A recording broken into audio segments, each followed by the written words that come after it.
भाई ये गलत है, प्लीज़ अपनी उँगली बाहर निकालो। मैं आपकी बहन हूँ, मैं आपको कितना शरीफ़ समझती थी, लेकिन भाई ने मेरी एक न सुनी और जो उसके मन में था, वो सब उस रात भाई ने मेरे साथ किया। आखिर ये सब कैसे हुआ, वो सब बताऊँगी आपको इस कहानी में। मैं कोलकाता की रहने वाली हूँ। मेरी उम्र 19 साल है। लोग कहते हैं कि मैं दिखने में काफ़ी अट्रैक्टिव हूँ और शायद इसलिए मोहल्ले के लड़के अक्सर मुझे लेकर बातें करते रहते हैं।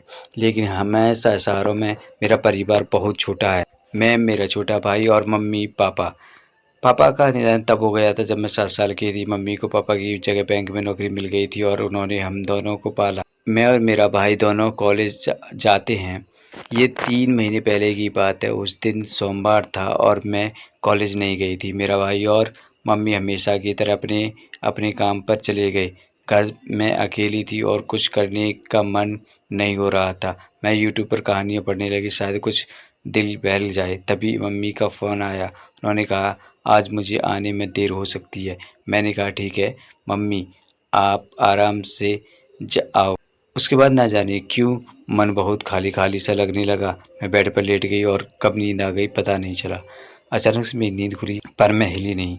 मुझे लगा जैसे कोई मेरे पास बैठा हुआ है। मुझे महसूस हुआ कि कोई धीरे धीरे अपनी उंगली से मुझे छू रहा है। पहले तो मुझे समझ नहीं आया कि ये क्या हो रहा है, लेकिन जैसे ही मैंने हल्के से अपनी आंखें खोली तो मैं अंदर तक हिल गई। मेरा छोटा भाई, जिसे मैं हमेशा मासूम और शरीफ समझती थी, वही मेरे पास बैठा था। मुझे यकीन नहीं हो रहा था कि ये वही कर रहा है। मेरा दिल बहुत तेज़ धड़कने लगा और मुझे समझ नहीं आ रहा था कि मैं क्या करूं। कुछ ही भी कहने की हिम्मत नहीं जुटा पाई। मैं सोच रही थी कि वो ऐसा क्यों कर रहा है। क्या उसने कभी ऐसा कुछ सोचा भी या मेरे बारे में, या फिर ये सिर्फ़ एक गलती थी। उस पल मेरे मन में बहुत सारे ख़्याल आ रहे थे। क्या मैं उसे माफ़ कर सकती हूँ?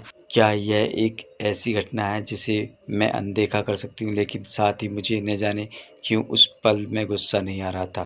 उल्टे उल्टा मैं उलझन में थी। शायद मेरी समझ में ही कुछ कमी थी, या फिर मैं उस पल में कुछ और सोच रही थी। कुछ समय बीत गया और मैं अभी भी सोने का नाटक कर रही थी। तभी अचानक महसूस हुआ कि मुझे हल्के से जगाने की कोशिश कर रहा है। उसकी उँगली मेरे कंधे पर हल्के से छू रही है, लेकिन मैंने अपनी आँखें नहीं खोली। मैं जानती थी कि मैं पूरी तरह से जाग रही हूँ, लेकिन वो शायद सोच रहा था कि मैं गहरी नींद में हूँ। धीरे-धीरे उसकी हरकतें बढ़ने लगीं। पहले जहाँ वो बस हल्का स्पर्श कर रहा था, अब उसकी हिम्मत और बढ़ने लगी थी। मैं समझ नहीं पा रही थी वह क्या कर रहा है, क्या या क्या करना चाहता है, लेकिन मैं चुपचाप देख रही थी। मेरे मन में कई सवाल उठ रहे थे। यह मासूम भाई अचानक इतना बदल कैसे गया? उसने ऐसा क्यों किया? मैं समझ नहीं पा रही थी। वह मुझे नींद में क्या खिलाने की कोशिश कर रहा था। मेरे होठ बंद थे, लेकिन फिर भी उसने कोशिश की कि मैं कुछ खा लूँ। मैंने सोचते हुए जानबूझकर अपने होठ थोड़े से खोल दिए। मैंने ऐसा महसूस कराया जैसे मैं नींद में हूँ और मैंने होठ अपने आप ही खुल गए हैं। उस पल मेरे अंदर एक अजीब-सी घबराहट थी, लेकिन मैंने उसे ज़ाहिर नहीं होने दिया। अचानक मेरे फ़ोन की घंटी बजने लगी। उस आवाज़ से माहौल पूरी तरह बदल गया। भाई तुरंत डर गया और घबराकर दूर हट गया।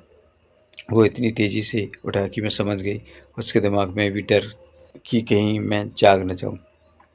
मैंने फ़ोन उठाया तो देखा वो मेरे बॉयफ्रेंड का कॉल था। इसको भी इसी समय कॉल करना था, मैंने मन ही मन सोचा।